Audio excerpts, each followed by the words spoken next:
I don't think free trade's worked in this country. Okay, I think it's killed us.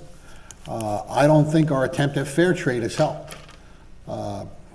Difference between fair trade and free trade. Fair trade, they're supposed to be getting paid a living wage wherever they're marketing the products. A living wage in another country should still be far below a living wage here.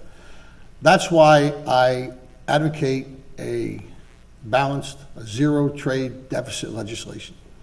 I don't believe that we should allow any more products coming into this country from a country that doesn't import the same from us.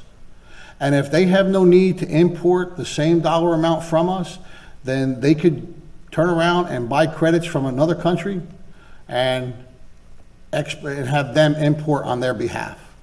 As long as we maintain a zero trade deficit, we don't have a problem with free trade, fair trade, or any other kind of trade. I run my own companies. When I hire somebody, I don't pay them different because they are male or female. Everybody that applies for a job gets paid the same thing. So, and I believe that is a requirement now, and there should be penalties to companies that don't abide by equal pay for equal work. There should be no discrimination regardless of gender or sexual preference. It's everybody is in the same boat here, and everybody should be allotted the same rights. And I'd like to preface this with the fact that I am a life member of the National Rifle Association. I would hope that we would first look at enforcing the laws that are currently on the books that are not enforced right now. As far as the state of New Jersey is concerned, we now have the toughest laws possible on the books concerning assault weapons and semi-automatic weapons and standard weapons. So I don't believe the problem is with the weapons themselves.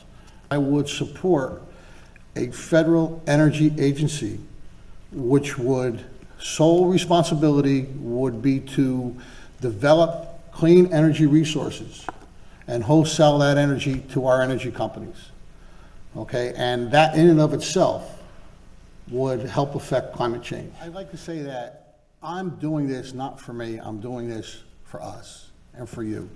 My views mean nothing unless they agree with the views of the people that I would be representing. So I would want to hear from the constituents of the district because I would need to know what it is they wanted me to do. Because I'm going to be working for you. Well, I'd love to represent the 11th District. I want to point out to you, well, first off, I have a website, thomasdepasquale.com, where you could see some of my views and learn a little bit more about me. But I'd like to give you a little history lesson real quick.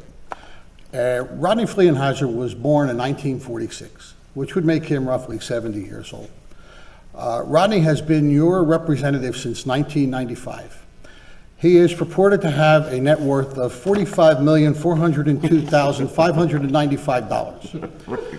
As far as I could see, I've researched all the way back to 1970, and our good friend Rodney, represented by the balloon over here, has not held one private sector job and not run a company.